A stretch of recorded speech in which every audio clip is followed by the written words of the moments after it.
on him for more than having his back. Luke was a walking repository of scripture, always had a verse at the ready, and those verses kept Matt grounded. If ever there was a time for grounding, it was now.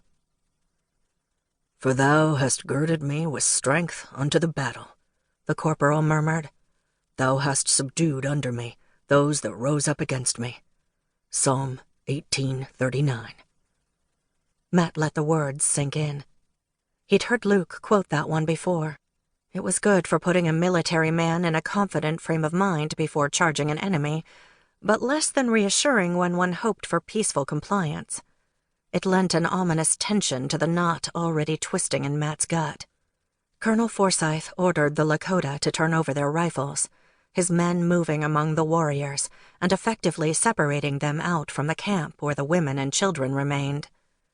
The older men complied, but the younger braves clung to their blankets as if they had nothing to turn over, their faces stoic masks that brought the hair up on the back of Matt's neck. The medicine man kept chanting, kept weaving among the young warriors, taunting, inciting. Matt sat higher in the saddle. His knees tightened around Phineas. His blood-bay gelding's ears pricked, and his head lowered in readiness. Matt scanned the entire party of Lakota. No visible weapons among them. Yet the troopers searching the camp had only turned up a handful of rifles. Something was off. Movement below sharpened Matt's focus. A Lakota dropped his blanket. Sun glinted off metal. A shot cracked. Purgatory erupted. "Charge!" Matt voiced the shout, then signaled Mark Wallace, his trumpeter, to sound the advance. The bugle called. Horses surged forward. Guns blazed. More than a dozen troopers in the camp already lay fallen.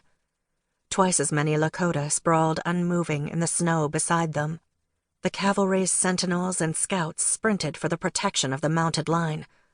Matt urged Phineas forward, his only thought to protect their men. He laid down cover fire, taking down an armed brave running for the ravine and another who had stopped to take aim at a retreating trooper. Behind him, the Hotchkiss artillery boomed. The force of the blasts from the 4 light mountain guns reverberated through Matt's torso. He leaned low in the saddle, decreasing his target size so as not to fall victim to the crossfire. Catching a glimpse of a familiar face, Matt steered Phineas to intercept a retreating trooper. Jonah Brooks, a Buffalo soldier with the 10th Cavalry, had served with Matt on numerous reconnaissance missions when stealth had been required. He had a talent for making himself invisible and could hit a dime dead center from 500 yards. Too valuable an asset to lose in this mess.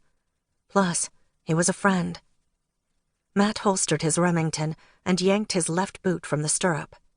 Slowing Phineas just enough to make a clean snatch, he leaned sideways and offered his arm. "Jonah, grab hold." The black man didn't hesitate. He locked onto Matt's wrist and swung his body upward as Matt leaned away to counterbalance his weight. Jonah got a toe in the stirrup and fought his way onto Phineas's back behind the saddle. A hand thumped Matt's shoulder. "I'm good, Cap."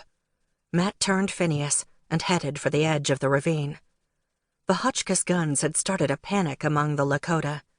Women and children bolted out of the camp, seeking escape through the ravine alongside their men. But mixing with the warriors only made them targets. "Protect our retreat!" Matt yelled to his men. Preach turned in his saddle at his call and met his gaze. "But watch your fire, we have innocents in the field." Matt pointed to a woman with a toddler in her arms, racing toward the ravine.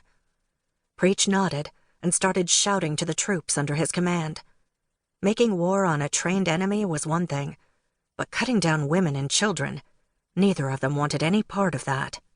"Preach," Matt called. "Once the men are clear, block the Lakota's escape."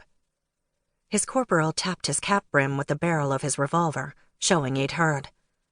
Matt trusted him to see to the duty while he got Jonah to safety. Phineas couldn't carry 2 for long, so Matt headed for a rise to the west of the ravine and called out to the other dismounted troops to rally behind the hill. The Hotchkiss guns were firing too close to the line. The troops were in as much danger from their own artillery as they were from the Lakota.